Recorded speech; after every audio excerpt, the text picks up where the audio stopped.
Hi friends, இப்போ பார்த்தீங்கன்னா வாங்க வாழைத்தண்டில் சட்னி செய்யலாம். தோசைக்கு, இட்லிக்கு எல்லாத்துக்கும் சூப்பராக இருக்கும். ஃபஸ்ட்டு ஒரு கடாய் வச்சுங்க, அதில் கொஞ்சமாக எண்ணெய் ஊற்றிங்க. எண்ணெய் சூடானதும் தனியா கொஞ்சம் போட்டுங்க. அது கூடவே பொட்டுக்கடல, மல்லாட்டு பயிறு, பூண்டு போட்டு எண்ணெயிலே போட்டு நல்லா வறுத்துங்க. இந்த அளவுக்கு வந்ததும் இது கூட கொஞ்சமாக சின்ன வெங்காயம், 2 பச்சை மிளகாய் போட்டுங்க. இவங்க நல்லா வதக்கி எடுத்துக்கலாம். இவங்க கூடவே கொஞ்சமாக தேங்காய் சேர்த்துக்கலாம்.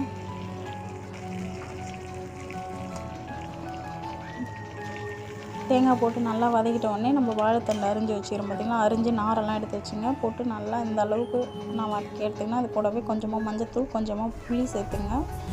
வதங்கிறதுக்கு லைட்டாக உப்பு போட்டுக்கலாம். உப்பு போட்டு இவங்களை நல்லா ஆற வச்சு இந்த அளவுக்கு அரைச்சி எடுத்துங்க. இப்போ தாளிச்சிக்கலாம் வாங்க. கொஞ்சமாக எண்ணெய் ஊற்றி கொஞ்சம் கடுகு, கொஞ்சம் ஜீரகம், பெருஞ்சீரகம் போட்டுங்க. 2 காஞ்ச மிளகாய் கிள்ளி போட்டுங்க. உங்களுக்கு தேவையான அளவு காரத்துக்கு ஏற்ற மாதிரி கருவேப்பிலை போட்டு தாளிச்சிங்கன்னா என்னோடய ஸ்டைலில் வாழைத்தண்டு ரெடி.